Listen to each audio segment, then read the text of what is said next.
midi de Culture Média avec Philippe. Autour de cette table, nos indispensables, Angèle Châtelier et Nicolas Caro, et notre invité, l'humoriste Verino. Oui, à qui je voulais faire raconter l'histoire de la pétition, une très belle pétition, puisque vous êtes comme moi et indispensable contre les gens méchants. Vous lancez cette pétition sur Internet contre les gens méchants, et que se passe-t-il? Bon, déjà, mon objectif, c'est de critiquer toutes les pétitions faciles, les gens qui ont 200 000 signatures alors qu'ils font signer des trucs contre les enfants morts. Moi, ça me, je me dis, l'intérêt d'une pétition, c'est si tu peux faire la pétition exactement opposée. C'est-à-dire que s'il y a quelqu'un qui est pour les enfants morts et qui a un vrai dilemme et que tu te dis, je sais pas laquelle signer, oui, mais là, pareil, tu vois, les 20 millions de signatures contre la forêt amazonienne qui brûle, tu te dis qui est pour vraiment. Et donc je me dis, moi aussi je vais faire ma pétition à la con et je vais faire une pétition où tout le monde sera d'accord. Je fais donc cette pétition contre les gens méchants et tout le monde voit que c'est une vanne. On est 23 000 à avoir signé ça, hein. C'est quand même extraordinaire. T'as 23 000 débiles qui jouent avec moi, qui font ok. Et donc les gens comprennent que c'est une vanne, tout le monde met des petits commentaires, hein, j'ai croisé des gens méchants, ils étaient pas gentils, enfin, c'est vraiment très marrant. Et au milieu de tout ça, t'as une meuf qui écrit, c'est pas comme ça qu'on va faire bouger le gouvernement. Et c'est là que je me dis qu'en fait le second degré c'est mort, c'est pas possible. Si elle est pas équipée pour comprendre cette vanne là, c'est pas possible. Donc je lui ai écrit un message en lui disant bonjour, voilà, je voulais juste expliquer que c'est une vanne le truc, et elle comprend pas. Donc je lui ai dit tu sais vraiment c'est du second degré machin, et elle me dit mais en fait mon commentaire c'était du second degré. C'est là que je réalise que c'est moi qui n'ai pas compris la vanne. Moi, l'humoriste, et je l'imaginais derrière son ordinateur à me regarder, à se dire mais quelle abruti. Quand le comique comprend pas la blague, c'est qu'il est ailleurs, quoi. Et je suis définitivement ailleurs. Alors, vous serez quel enchaînement? Vous serez effectivement ailleurs, puisqu'il y a une énorme tournée qui arrive. C'est une passe du fond de terrain. Je peux pas tout annoncer. Une chistera. Dimanche, vous serez à Romilly-sur-Seine, c'est dans le département 10, je sais pas où c'est. Dimanche 13 octobre, vous serez à Mesquer, c'est sur la côte sauvage à côté de La Baule. En novembre, la Garenne-Colombe, Sainte-Geneviève-des-Bois, mais également Montreux en Suisse, en janvier Bruxelles, mais aussi Pithiviers. Je peux pas tout dire. La tournée court jusqu'en juin 2020. Vous serez à Lille, à Toulouse, à Lyon. L'an passé, vous avez organisé 70 dates. Ouais. Vous avez organisé une tournée des villes presque. C'est quoi une ville presque? Bah, tu vois, ça symbolise vraiment comment on parlait avec comment je gère mon travail avec Jean Argumenté. C'est pas moi qui trouve ces tournées-là. Il y a une équipe de tournée qui s'occupe de trouver les dates, et je me suis rendu compte qu'en fait la plupart des endroits où je vais c'est que des villes qu'on connaît pas. C'est Pithiviers, c'est Romilly-sur-Seine, et en fait toutes ces villes-là ont une particularité, c'est qu'elles sont à côté d'une grande ville. Et donc j'ai fait la tournée des villes près, c'est-à-dire que au lieu d'aller à Quimper, j'allais à je sais pas quelle ville, je sais plus comment ça s'appelle. Au lieu d'aller à Bordeaux, on va à Bègles. C'est presque Bordeaux. Exactement. Et donc j'avais que les presque villes, et c'est comme ça que j'ai décidé d'appeler cette tournée la tournée des villes presque. Cette année on a quelques grosses villes en plus que je me suis battu. Je me suis dit on va pas faire que des, enfin tu vois, c'est aussi cool d'aller voir tout le monde en fait. Ouais. Mais là j'ai dit quand même Bruxelles, Lille, Toulouse, Lyon. 900 représentations de ce spectacle. Vous êtes au grand point virgule en ce moment encore? J'y suis en création, c'est-à-dire que je n'aime pas écrire tout seul dans mon canapé, j'ai besoin de public pour le faire, donc j'écris la journée, je joue le soir, et donc le but de cette programmation jusqu'à décembre, là j'y suis jusqu'au 31 décembre, 4 fois par semaine, c'est d'écrire et de tester immédiatement. Vous testez vos vannes? Sans arrêt, je fais que ça, ouais. Et vous n'avez pas peur de vous les faire piquer? Non, j'ai vraiment pas peur de ça. En fait, j'explique aux gens. Ouais. Il y a un compte sur Twitter qui s'appelle Copy Comics, qui montre des extraits de grands comiques français et dont on retrouve des sketchs, des vannes, des tournures chez des comiques américains connus ou moins connus, canadiens. Gad Elmaleh a été pris dans cette tourmente, mais beaucoup d'autres, on va pas tous les citer.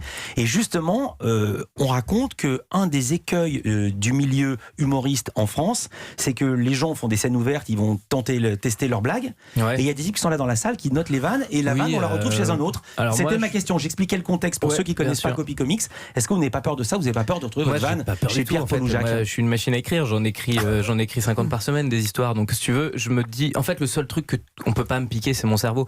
Un gars qui vient pique mes vannes, ça doit être faisable si t'as le matériel, mais un mec qui vient qui pique mes vannes, je me dis d'abord avant tout que le pauvre il a pas compris ce que c'est que ce métier. Le stand-up c'est être auteur, c'est monter sur scène avec ses couilles, c'est pas avec les couilles de quelqu'un d'autre. Donc moi ça m'intéresse pas de faire des vannes si elles ont pas un fond, si elles ont pas une profondeur, quelque chose, et les profondeurs c'est mon histoire.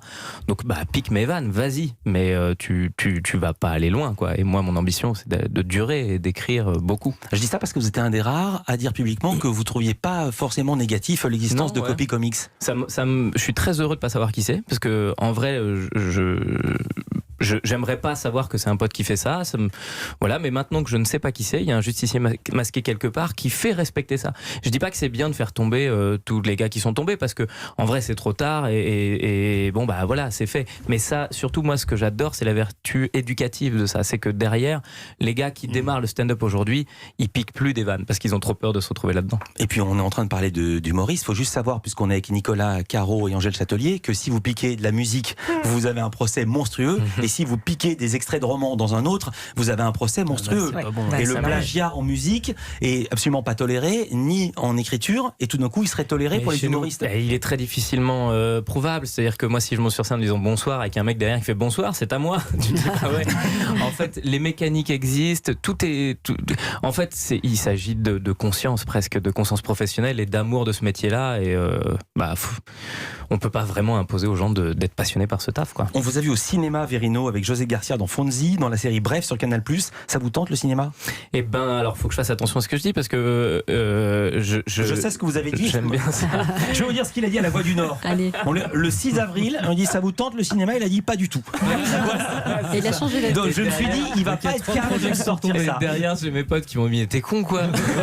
T'es en train de dire que tu veux pas de taf. En vrai, ça me tente pas du tout par rapport à mon métier de stand-upper. Comme je le dis, moi je me lève le matin, j'emmène mes enfants à l'école, j'écris toute la journée, je joue le soir. C'est ma passion, c'est ma vie, je suis excité par ça.